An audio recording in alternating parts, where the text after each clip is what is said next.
कि गलती से मैं आपको कृष्ण समझता रहा। कौन था वो?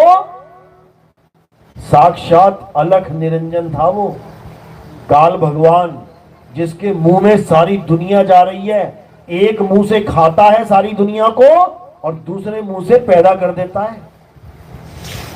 ऐसा भयानक रूप है इसका। बड़ी बड़ी आंखें, बड़े बड़े दांत, चारों दिशाओं में देख रहे हैं और लोगों को खा रहे हैं, लेकिन दिखाई किसी को नहीं देता। दिक्कत यही है। किसको दिखाई देता है? जो मरने वाला होता है। देखा ना, कोई आदमी मरने वाला हो, उसको कुछ दिखाई देने लग जाता है, वो बोलता भी है, अरे बड़े बड़े आदमी आ गए मुझे मारने के लिए। घर वाले कहते हैं कोई नहीं है यहाँ पे, अरे मुझे दिख रहे हैं। तो मरने वाले को ये साक्षात दिखाई देता है, क्योंकि मरते समय भी दिव्य दृष्टि खुल जाती है।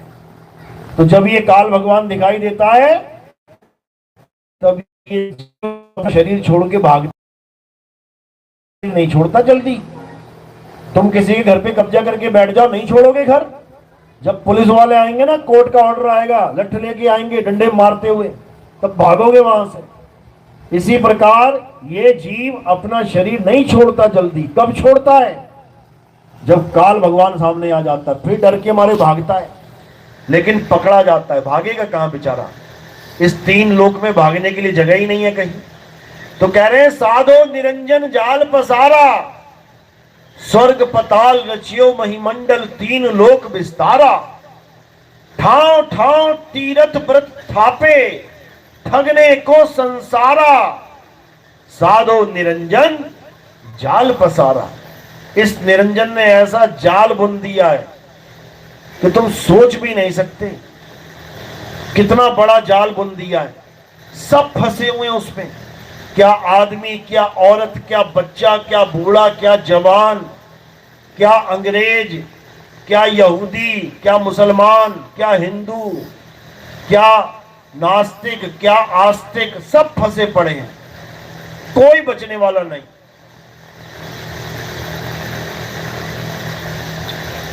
लेकिन फिर भी कबीर साहब समझाते हैं, इतना बड़ा जाल है फिर भी तुम बच सकते हो। कैसे बचोगे? अरे बचना चाहो काल जाल से तो चीनो शब्द हमारा, और कहे कबीर अमर कर राखूं जो निज होए हमारा। कहते हैं ऐसे नहीं बचोगे कि तुम सोचो कि मंदिर चला जाऊं, मैं मस्जिद चला जाऊं, गुरुद्वारे चला जाऊं, मत्था टेक लूं, जाके कहीं पूजा पाठ कर लूं, हवन यज्ञ कर लूं, नाम जप लूं। इससे नहीं बचने वाले।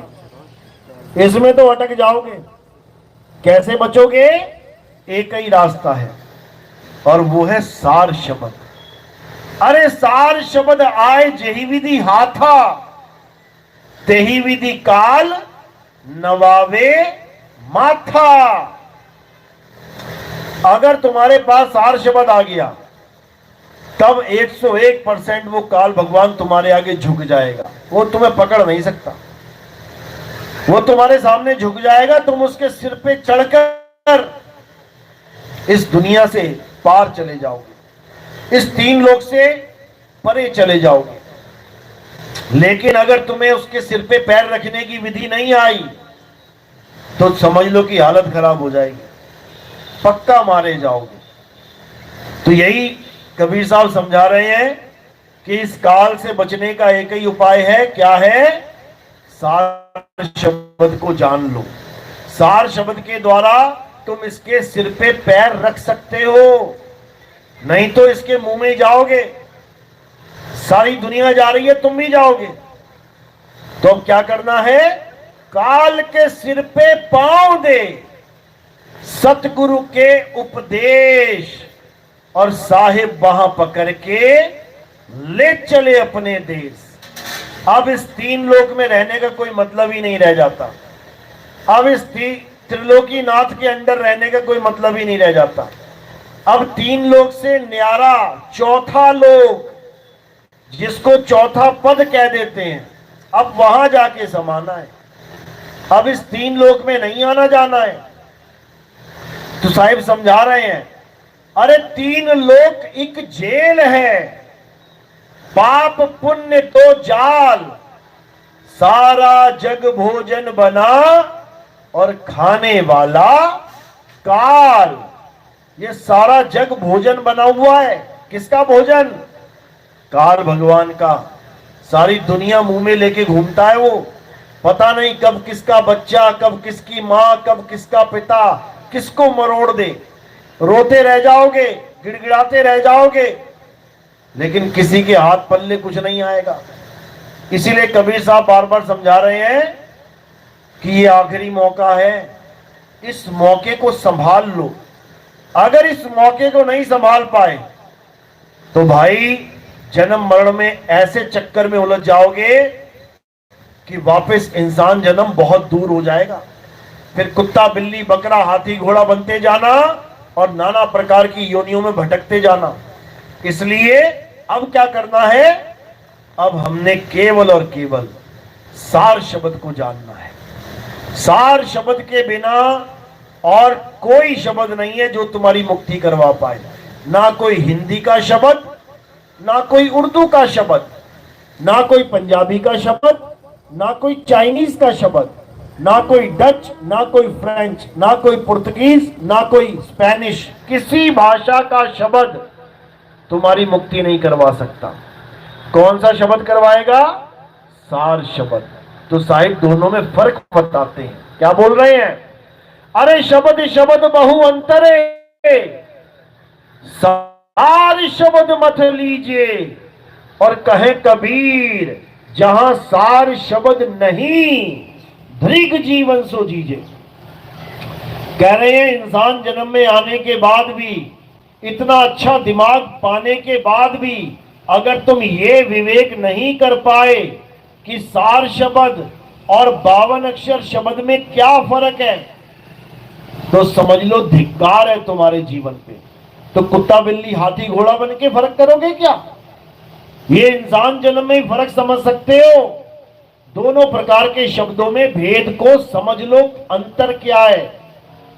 एक शब्द जो बोलने, लिखने, पढ़ने में आता है, वो किससे बना होता है? अक्षर से। हिंदी के अक्षर, उर्दू के अक्षर, पंजाबी के, फारसी के अक्षर। और एक शब्द जो बोलने, लिखने, पढ़ने में नहीं आता, वो सार शब्द कहलाता है। तो बोलने लिखने वाले सारे शब्द कैसे बनते हैं? होठ, कंठ और जीभ से। और जो सार शब्द है उसमें होठ, कंठ, जीभ का कोई काम ही नहीं होता। तो कबीर साहब वाणी क्या कहते हैं?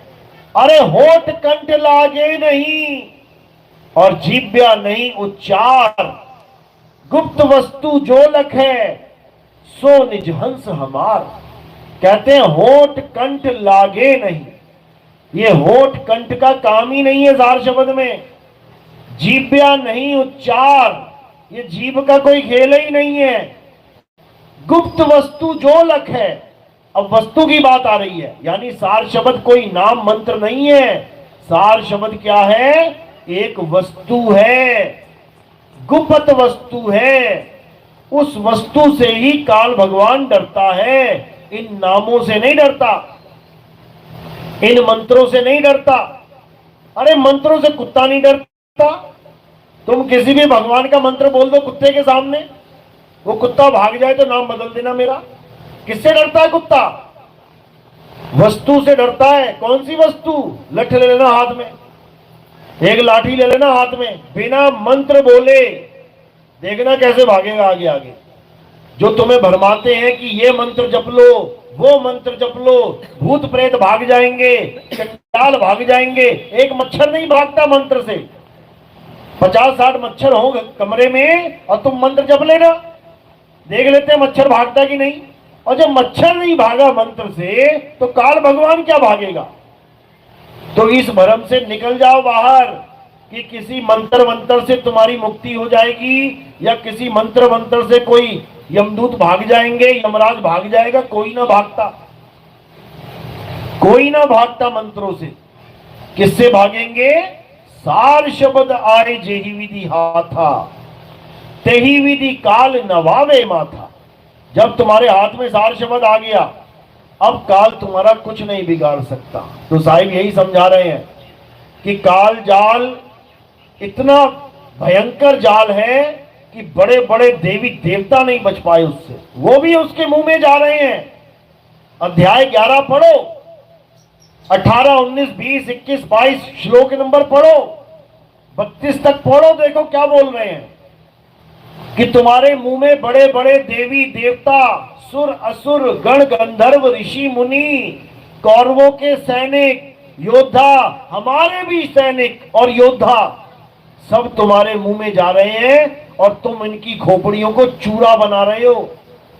चूरा समझ लो, इतना खतरनाक है वो काल। लेकिन कहां फेल हो जाता है उसका जाल? जब सार शब्द का ज्ञान तुम्हें मिल जाता है, उसके बाद ये काल भगवान का जोर नहीं चलता। उसके बाद तुम अपने स्वरूप में आ जाते हो। ये काल भगवान सारी सृष्टि का नाश कर सकता है, किसका नाश नहीं कर सकता? आत्मा का नाश नहीं कर सकता। और सार शब्द का मतलब तुम्हारा आत्म स्वरूप है। तुम्हारा स्वरूप ही सार शब्द, तुम्हारा स्वरूप ही सतनाम, तुम्हारा स्वरूप ही नी अक्षर निज नाम है। जैसे ही तुम निज नाम को जान जाओगे, अपने स्वरूप को पहचान जाओगे, ये काल का जाल टूट जाएगा। तो यही कबीर साहब समझा रहे हैं। 3 गुणों की भक्ति में भूल पड़ा संसार, कहे कबीर निज नाम बिन कैसे लागे पार। 3 गुणों की भक्ति मतलब यानी जितने भी भक्ति, जो भी भक्ति कर रहे हैं, जितने भी लोग, जो पैदा होने वाली, पलने वाली और नाश होने वाली चीज की भक्ति चल रही है, यानी 3 गुणों की भक्ति चल रही है। 3 गुण कौन से हैं? रजोगुण, सतोगुण, तमोगुण। यानी जो भी चीज पैदा होती है वो रजोगुणी है, जो भी चीज पलती है वो सतोगुणी है, और जिसका नाश हो जाए वो तमोगुणी है। यानी अगर तुम ऐसी किसी चीज की पूजा कर रहे हो जो बनता और बिगड़ जाता है, जैसे मूर्तियां फैक्ट्री में बनती हैं, एक दिन टूट जाती हैं, तो 3 गुणों के अंतर्गत है।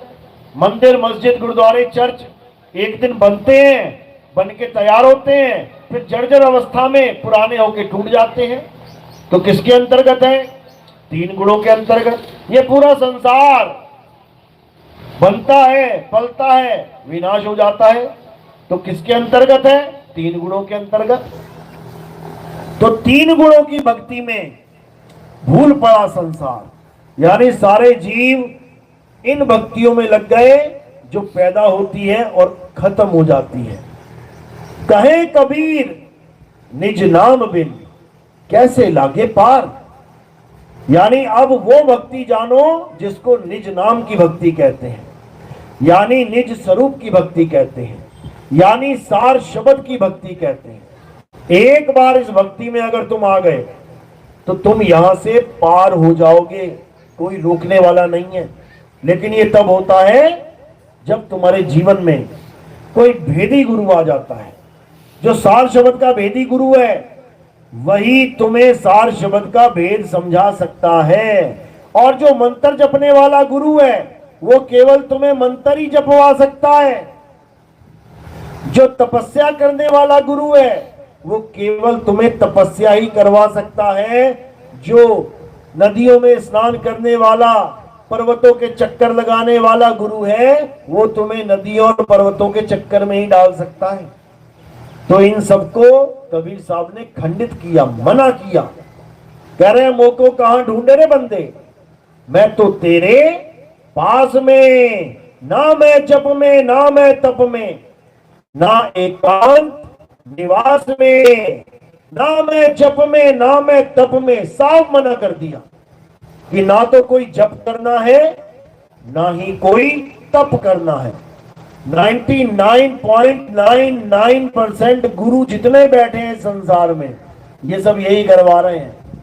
या तो मंत्र जपवा रहे हैं, नाम जप लो या तपस्या कर लो, इसके अलावा और कुछ नहीं चल रहा है। इसी में उलझा रखा है सबको, बस तरीके अलग अलग हैं। कोई कहता है मुंह से जप लो राधे राधे राधे राम राम अल्लाह अल्लाह वाहेगुरु वाहेगुरु।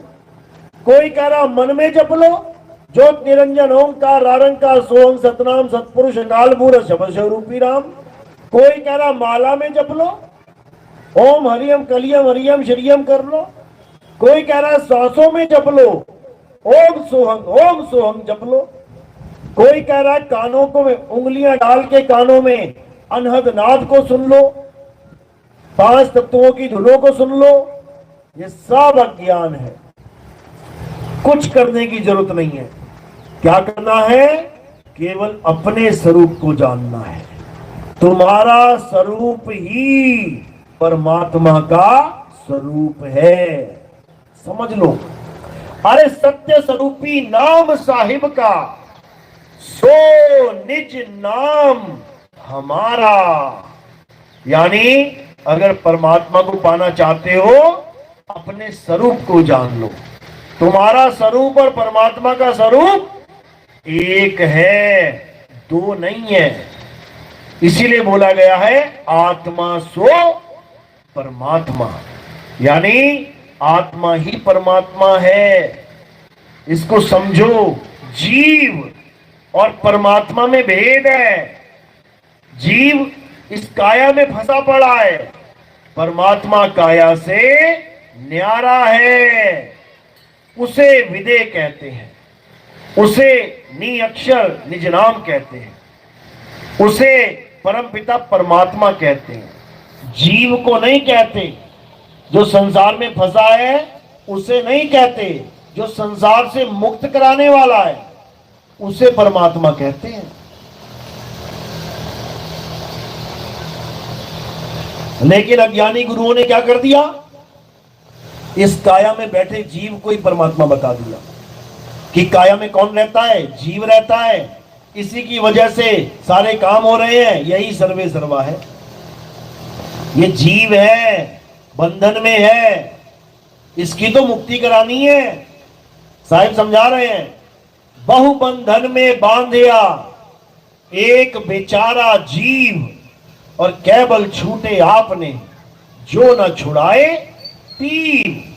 कहते हैं अपने आप कैसे छूटेगा ये बेचारा जब तक इसको छुड़ाने वाला ना छुड़वाए। तो पीव कौन है? वो परमपिता परमात्मा ही पीव है जो अपने जीवों को छुड़वाएगा। लेकिन जीव इतनी खोटी किस्मत लेके आया इस संसार में, उसे समझ में ही नहीं आ रहा कि क्या सच है क्या झूठ है।